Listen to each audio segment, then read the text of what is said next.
Hello everyone, welcome to all of you. Welcome to the channel The English Space.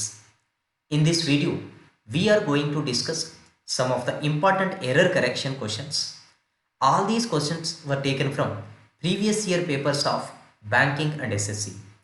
Watch the video completely and if you find it necessary, prepare your own notes. Subscribe to the channel and also share this video with your friends who are preparing for competitive exams. I will explain all these questions bilingually. Now, I am moving to the question. Question complete the chadavandi. You have to understand the question properly. Hardly he had reached the airport when the aeroplane left. So ఇక్కడ ఏదైనా error ఉంటే ఆ error ఉన్న part మనకి answer అవుతుంది. If the given sentence is correct entirely then our answer will be no error, that is E. So ఇది కొంచెం moderate level question అండి ఇక్కడ. ఓకే, ఎప్పుడైతే ఎగ్జామైనర్ కొంచెం లెవెల్ ఆఫ్ డిఫికల్టీ ఇంక్రీజ్ చేయాలని అనుకుంటున్నాడో అప్పుడు ఇలాంటి క్వశ్చన్స్ ఇస్తారు. ఓకే, సో ఇంగ్లీష్లో ఒకటి ఏంటనంటే ఇన్వర్షన్ అనే కాన్సెప్ట్ ఉంటుంది. Okay, so inversion. Okay, inversion. So జనరల్గా చూడండి, మనకి స్టాండర్డ్ స్ట్రక్చర్ ఇంగ్లీష్లో ఏంటి అని అంటే subject verb object, subject verb object. So ఇక్కడ మనకి ఫర్ ఎగ్జాంపుల్ ఏదైనా హెల్పింగ్ వర్బ్ కావచ్చు, లేదంటే మెయిన్ వర్బ్ కావచ్చు. ఓకే, సో ఇక్కడ ఇది స్టాండర్డ్ స్ట్రక్చర్. అయితే ఎప్పటికీ కూడా ఇదే యూజ్ చేయరు. ఓకే, సమ్ టైమ్స్ ఏంటంటే చూడండి, verb is used before the subject. Okay, so జనరల్గా సబ్జెక్ట్ తర్వాత వర్బు కదండి యూజ్ చేయాల్సింది.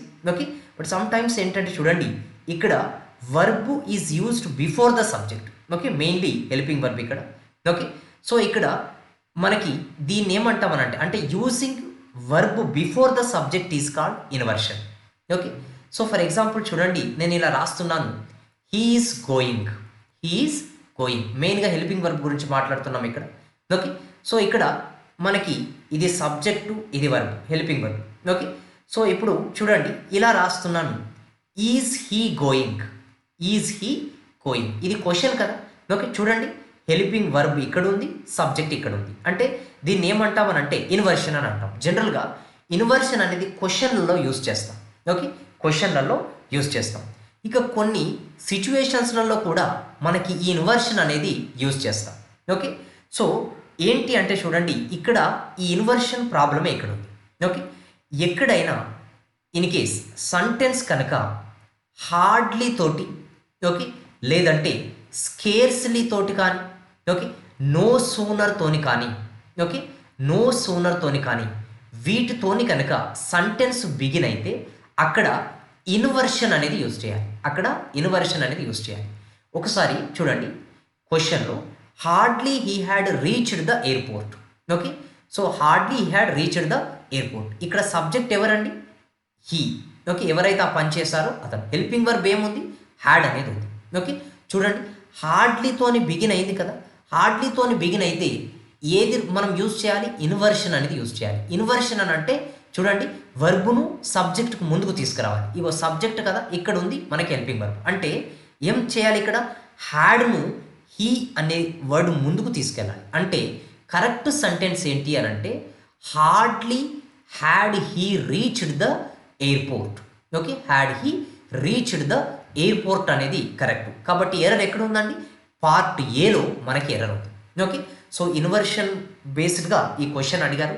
ఎప్పుడైతే జనరల్గా ప్రొబేషనరీ ఆఫీసర్ లెవెల్ ప్రిలిమ్స్లో ఇలాంటి క్వశ్చన్స్ వచ్చే ఛాన్సెస్ ఉంటాయి. ఆర్ క్లర్క్ లెవెల్లోనే కొంచెం లెవెల్ ఆఫ్ డిఫికల్టీ ఇంక్రీజ్ చేయాలని అనుకున్నప్పుడు ఇలాంటి క్వశ్చన్స్కి ఎక్కువ పాసిబిలిటీ ఉంటుంది. ఓకే, సో అదర్ వీడియోస్లలో ఇంకా కొంచెం ఎక్స్టెన్షన్ పార్ట్లు కూడా డిస్కస్ చేస్తాను. ఏంటంటే చూడండి, ఎప్పుడైతే హార్డ్లీ స్కేర్స్లీ వస్తుందో నెక్స్ట్ వచ్చే క్లాసులో, ఓకే, దానికి కలిపడానికి మనం ఏం యూజ్ చేస్తాం అనంటే వెన్ అనేది యూజ్ చేస్తాం. ఓకే, సో దీన్ని కలపడానికి వెన్ అనేది యూజ్ చేశారు ఇక్కడ. ఇది ఓకే, కానీ ఎక్కడ ప్రాబ్లం ఉంది? ఇక్కడ హ్యాడ్ హీ రావాలి, హీ హ్యాడ్ అనేది వచ్చింది. Okay, because the sentence began with hardly. Okay, so I hope you have understood this explanation perfectly. I am moving to the next question. So చూడండి, you, he and me have been studying very hard and are hopeful of getting good marks. Is there any grammatical error అండి? Okay, so ఇక్కడ చూడండి, మనకి ఇది pronoun related question. Okay, so ప్రనౌన్లో ఏంటి అని అంటే ఇక్కడ సబ్జెక్టివ్ కేసు ప్రనౌన్స్ ఉన్నాయి. ఓకే, ఆబ్జెక్టివ్ కేస్ ప్రనౌన్స్ కూడా ఉన్నాయి. ఓకే, ఆబ్జెక్టివ్ కేస్ ప్రనౌన్స్ అంటే చూడండి, ఈ ఐ అనేది సబ్జెక్టివ్ కేస్ ఆఫ్ ప్రనౌన్, ఇది ఆబ్జెక్ట్లోకి మారినప్పుడు మీ అవుతుంది. ఓకే, సో ఇక్కడ చూడండి, రాజు gave okay books to me అనేది ఇప్పుడు టు ఐ ఉందనుకోండి, తీసుకున్న వాళ్ళు ఎవరు? అయ్యే కదా. ఓకే, ఇచ్చిన వాళ్ళు ఎవరు? రాజు సబ్జెక్టు, తీసుకున్న వాళ్ళు ఎవరు? ఆబ్జెక్ట్. ఆబ్జెక్ట్లో ఆబ్జెక్టివ్ కేస్ ఆఫ్ ప్రనౌనే వాడాలి. ఐ అనేది సబ్జెక్టివ్ కేస్ ఆఫ్ ప్రనౌన్ అంటే ఇక్కడ ఏం రావాలి? మీ అనేది రావాలి. ఓకే, సో ఇక్కడ చూడండి, me gave books to Raju. Okay, books to Raju, తీసుకున్న వాళ్ళు ఎవరు? రాజు. ఓకే, సో ఇక్కడ ఏమవుతుంది? ఆబ్జెక్ట్. ఇచ్చిన వాళ్ళు ఎవరు? మీ. అంటే సబ్జెక్టే కదా, సబ్జెక్టు ప్లేస్లో సబ్జెక్టివ్ కేస్ ఆఫ్ ప్రనౌన్సే వాడాలి. అంటే ఇక్కడ మీ అనేది రాదు, ఐ అనేది కరెక్ట్. ఓకే, సో సిమిలర్లీ ఇదే పాయింట్ ఆఫ్ వ్యూలో మనకి ఈ క్వశ్చన్ అనేది రేస్ చేశారు. ఓకే, సో ఇక్కడ చూడండి, you, he and me have been studying. ఈ స్టడీయింగ్ చేసేది ఎవరైతే ఉన్నారో వాళ్ళే కదా సబ్జెక్ట్. ఓకే, ఎవరు చేస్తున్నారు? ఇక్కడ చూడండి, యూ అనే పర్సన్ చేస్తున్నారు. ఓకే, సో ఇది ఒక సబ్జెక్ట్. ఇంకెవరు చేస్తున్నారు? హీ అనే పర్సన్ కూడా చేస్తున్నారు. ఓకే, సో ఇక్కడ చూడండి, I, we, you, he, she, it, they, ఇవన్నీ కూడా సబ్జెక్టివ్ కేస్ ఆఫ్ ప్రనౌన్స్. ఇది అజ్ అవుతుంది ఆబ్జెక్ట్లోకి వచ్చినప్పుడు, ఇది యూగానే ఉంటుంది. ఓకే, ఇది హిమ్ అవుతుంది, ఇక్కడ షీ అనేది హర్ అవుతుంది, ఇట్ అనేది ఇట్గానే ఉంటుంది, దే అనేది దెమ్గానే ఉంటుంది. ఓకే, ఈ దే అనేది దెమ్ అవుతుంది. ఓకే, సో ఇక్కడ చూడండి, ఇది సబ్జెక్టే. హీ అనేది ఏ కేసు? Subjective case. అంటే సబ్జెక్టివ్ కేసులోనే వాడాం కదా. ఇక్కడ చూడండి, మీ అనేది ఏ కేసు? Objective case. యాక్చువల్గా ఈ స్టడీయింగ్ ఇతను కూడా చేస్తున్నట్టే కదా. చేస్తున్నాడంటే ఏ కేసులో రావాలి? సబ్జెక్టివ్ కేసులోనే రావాలి. అంటే ఏం రావాలి ఇక్కడ? చూడండి, you, he and I have been studying very hard అనేది కరెక్ట్. అంటే ఏ పార్ట్లో ఎర్రర్ ఉందండి? పార్ట్ ఏలోనే మళ్ళీ ఈ ఎర్రర్ ఉంది. Okay, so I hope you have understood it perfectly. I am moving to the next question. Though Raghavan is junior than Ajit in the class, the farmer always tries to emulate the later. Okay, so ఇక్కడ 2 words వచ్చాయి చూడండి, farmer and later. ఇక్కడ 2 పర్సన్స్ని mention చేసినప్పుడు లేదా 2 ఏవైనా places కానీ mention చేసినప్పుడు ఇక్కడ ఫార్మర్ అంటే ఎవరు అని అంటే ముందు మెన్షన్ చేసిన పర్సన్, లేటర్ ఎవరు అని అంటే తర్వాత మెన్షన్ చేసిన పర్సన్. చూడండి, though Raghavan is junior than Ajith. Okay, so ఇక్కడ చూడండి, ఫార్మర్ అంటే ఎవరు? ఫస్ట్ మెన్షన్ చేసిన పర్సన్ ఎవరు? రాఘవన్. ఓకే, సెకండ్ మెన్షన్ చేసిన పర్సన్ ఎవరు? అజిత్. అంటే ఫార్మర్ అంటే ఫస్ట్ పర్సన్, లేటర్ అని అంటే సెకండ్ పర్సన్ అన్నట్టు. ఓకే, అంటే ఇక్కడ Raghavan always tries to emulate అని అంటే ఈక్వల్గా ఉండడానికి ట్రై చేయడం. అంటే ఫర్ ఎగ్జాంపుల్, డైరెక్టర్ ఇక్కడ ఉన్నాడు, ఎంప్లాయ్ ఇక్కడ ఉన్నాడు. ఈ ఎంప్లాయ్ కూడా డైరెక్టర్ పొజిషన్లోకి రావడానికి ట్రై చేస్తున్నాడు అనుకోండి ఈక్వల్గా, అంటే ఇది ఏమంటాం అంటే he is trying to emulate the director అని చెప్తాం. ఓకే, సో ఇక్కడ క్వశ్చన్లో ఎర్రర్, గ్రామటికల్ ఎర్రర్ ఏంటి అంటే చూడండి, though Raghavan is junior than Ajith. మనకి ఎప్పుడైనా కూడా కంపారిజన్లో ఇక్కడ A is more than B. Okay, B. So కంపారిజన్లో యూజ్ చేసేది ఏంటంటే కంజంక్షన్, ఇక్కడ దాన్ అనేది యూజ్ చేస్తాం, కంజంక్షన్.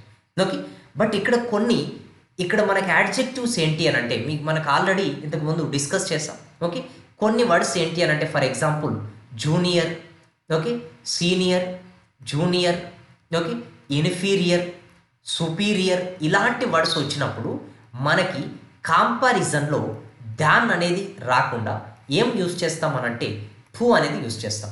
ఓకే, సో చూడండి, దో రాఘవన్ ఈజ్ జూనియర్ దాన్ అనేది వచ్చింది కదా, ఏం రావాలి? టు అనేది రావాలి. ఓకే, సో దాన్ అనేది వచ్చింది. అంటే ఏ పార్ట్లో ఎర్రర్ ఉంది? పార్ట్ బిలో ఎర్రర్ ఉంది. Okay, so I hope you have understood it perfectly. I am moving to the next one. Neither director or supervisor is present today. So there is a lot of work have to do. Okay, so lot of work have to be done. Okay, have to be done, ఇది డిఫరెంట్గా పడిందండి. Okay, have to be done. So ఇక్కడ చూడండి, so have to be డన్గా ఇది మార్చుకోండి. Okay, so ఇక్కడ చూడండి, neither director Nar supervisor. Okay, so a lot of work have to be done by them అనేది ఇక్కడ రావాలి. టైపింగ్లో కొంత ఎర్రర్ పడింది. Neither director Nar supervisor is present. Okay, so కొన్ని కోరిలేటివ్ కంజంక్షన్స్ ఉన్నాయి మనకి. ఏంటి అంటే చూడండి, ఎప్పుడైతే ఐదర్ వస్తుందో మనకు నెక్స్ట్ కోరిలేటివ్ ఆర్ వస్తుంది. ఎప్పుడైతే నైదర్ అనేది వస్తుందో అప్పుడు నార్ అనేది రావాలి. నాట్ ఓన్లీ వచ్చినప్పుడు ఇక్కడ రావాల్సింది బట్ ఆల్సో అనేది వస్తుంది. ఓకే, ఇవన్నీ కోరిలేటివ్ కంజంక్షన్స్ అని అంటాం. చూడండి, ఇక్కడ డైరెక్టరు సూపర్వైజర్ ఎవరు కూడా ప్రజెంట్ కాదు, ఎందుకంటే నైదర్ అనేది నెగిటివ్ వర్డ్. ఎప్పుడైతే నైదర్ వచ్చిందో అక్కడ తర్వాత వచ్చేది మనకి కోరిలేషన్గా ఏం రావాలి, నార్ అనేది రావాలి. ఏమొచ్చింది, ఆర్ వచ్చింది. ఓకే, కాబట్టి ఇక్కడ మనకి ఎర్రర్ ఎందులో ఉందంటే అగైన్ పార్ట్ ఏలోనే ఎర్రర్ ఉంది. ఓకే, సో కాబట్టి ఇక్కడ part A. Next question, the local MLA spoke derogatory words against a particular community yesterday. So, police has registered a case against him. Is there any grammatical error? Okay, so ఇక్కడ చూడండి, మనకి ఇక్కడ for example he has registered అని చెప్పామనుకోండి. చూడండి, he అనేది singular కాబట్టి మనకి has వచ్చేది. ఓకే, ఇది ప్లూరల్ అయ్యేది ఉంటే ఏమొచ్చేది, హ్యావ్ వచ్చేది. ఓకే, సబ్జెక్టు సింగులర్ అయితే సింగులర్ వర్బ్, సబ్జెక్టు ప్లూరల్ అయితే ప్లూరల్ వర్బ్. కొన్ని నౌన్స్ ఏంటి అని అంటే, కొన్ని నౌన్స్ ఉన్నాయి, అవి సింగులర్ లాగా కనిపిస్తాయి కానీ సింగులర్లు కావు. అవి ఏంటివనంటే ప్లూరల్. ఓకే, సో ఇక్కడ చూడండి, ఉమెన్ ఈజ్ అని అన్నాం అనుకోండి, ఉమెన్ అనేది ప్లూరల్ కాబట్టి ఏం రావాలి, ఆర్ అనేది రావాలి. ఓకే, పర్ఫెక్ట్లోకి మార్చినప్పుడు హ్యాజ్ వస్తుందా, రాదు. ఏమని రావాలి, women have done this work. Okay, because it is plural. అలాంటి వర్డ్ ఏంటి అని అంటే మనకి police. Okay, so police, this word looks like singular word but it is plural. Okay, so ఇక్కడ మన సింగులర్ ఏంటి అని అంటే జెండర్ చెప్పాలి, అంటే పోలీస్ మ్యాన్ అని లేదంటే పోలీస్ ఉమెన్ అని చెప్పాలి. అంటే సింగులర్ చెప్పాలంటే ఇలా చెప్పాలి, ప్లూరల్ అంటే పోలీస్ అనేది ప్లూరల్ అవుతుంది. ఓకే, సో చూడండి, పోలీస్ హ్యాజ్ రిజిస్టర్డ్, పోలీస్ అనేది ప్లూరల్ కదా, కాబట్టి ఏం రావాలి, హ్యాజ్ కాకుండా పర్ఫెక్ట్ టెన్స్లో ఏం రావాలి, హ్యావ్ అనేది రావాలి. Okay, so police have registered A case against him. అంటే ఏ పార్ట్లో ఎర్రర్ ఉందండి, పార్ట్ సిలో ఎర్రర్ ఉంది. ఓకే, సో ఇలాంటి క్వశ్చన్స్ జనరల్గా వస్తుంటాయి కాంపిటేటివ్ ఎగ్జామ్స్లో. You have to make this rule. Okay, so police అనేది ఏంటండి, ప్లూరల్ నౌను, సింగులర్ లాగా కనిపిస్తుంది కానీ సింగులర్ కాదు, ఇది plural. Okay, so next question చూడండి, he and his brother has been doing the same work for 7 years. However they haven't get any reward. Okay, so కంప్లీట్గా ఒకసారి మీరు ప్రాపర్గా అండర్స్టాండ్ చేసుకుని క్వశ్చన్ను, ఈ ఆన్సర్ను కామెంట్ సెక్షన్లో ఇక్కడ type. Okay, so I hope you have understood this explanation perfectly. Okay, thank you.